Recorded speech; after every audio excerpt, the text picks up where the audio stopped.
We're going to start things off with a look at a feature that's been fairly dramatically enhanced inside Photoshop CS5. Basically, the idea is you can now automatically accommodate lens distortion associated with an image.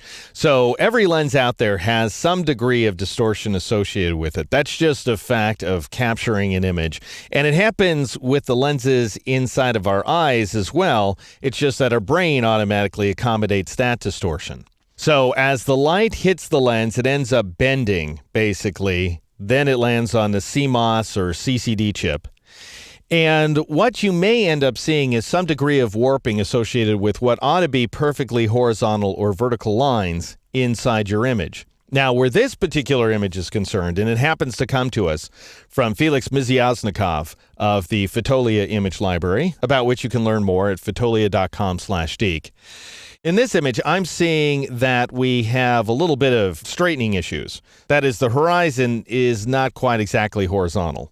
However, before I fix that problem, I want to make sure that we don't have any lens distortion associated with the scene. So what I'm going to do is go up to the filter menu and choose this command right there, lens correction. And it's totally up to you how often you use this command. You could apply it to every single image right out of the gate in order to correct that image. And you may find that it provides a lot of correction or not much at all. And then you can decide what to do after that, if you tend to shoot with the same camera and the same lens on a regular basis. Anyway, let me just show it to you.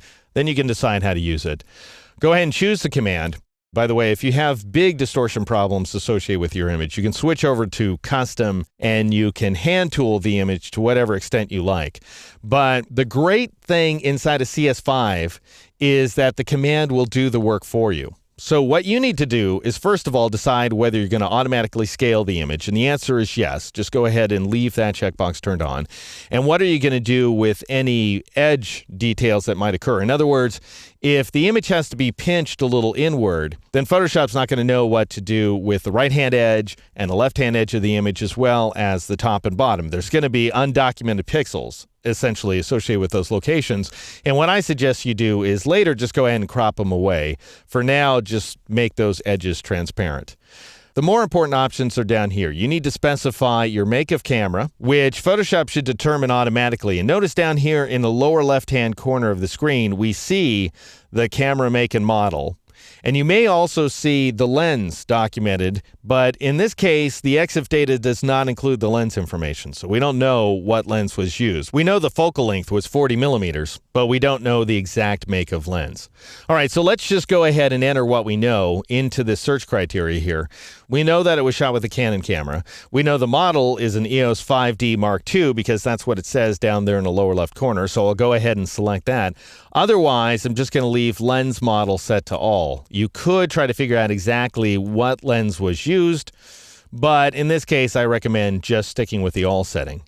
And notice that it has corrected for a little bit of distortion. I'll go ahead and turn off preview so we can see the original version of the image. See that the fellow's head is a little skinnier on the right-hand side than it is on the left-hand side. As soon as I turn on preview to accommodate for the distortion, the right-hand side of his head, his left-hand side, of course, widens slightly so that we have a slightly more symmetrical face, which seems to me to be a good thing. Now, you definitely want to correct for geometric distortion. Chromatic aberration, I would go ahead and let lens distortion automatically accommodate that as well, because that's kind of a pain in the neck for you to try to fix manually. I'll show you exactly how that works when we discuss Camera Raw at the end of this particular course, of the advanced course here. But basically, chromatic aberration is a misalignment of colors around the perimeter of an image. Anyway, go ahead and leave that checkbox on. That's what I would do. And then vignette, finally, you can decide whether to do it or not.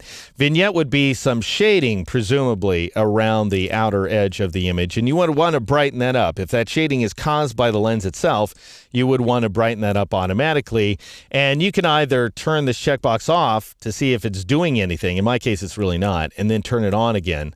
But when in doubt, just leave all three checkboxes on. That's my advice. And then click OK in order to apply that modification. So once again, it's a fairly subtle distortion here, but this is the before version of the image. If I press Control Z, Command Z on the Mac, and this is the after version of that image. After I perform that step, I would go ahead and straighten the scene. So I'll switch from my eyedropper tool over here to the ruler tool. And we saw this trick back in the fundamentals portion of this series, but I'm going to go ahead and do it again because I need to where this image is concerned. I'll go ahead and drag a line along the mean horizontal right there, along the horizon that is. And then I'll click on a straighten button in order to let Photoshop do its thing, and we now have a corrected version of that scene. And just so that you can see what we've managed to do here, all with a high degree of automation, bear in mind, I'll go ahead and press the F12 key in order to revert the image. So that was the original version of the image that I downloaded from the Fotolia image library. And this is the after version, which I get by pressing Control-Z or Command-Z on the Mac. Bear in mind that you can undo a revert inside Photoshop. All thanks to the automated power of lens correction as well as the ruler tool here inside Photoshop CS5.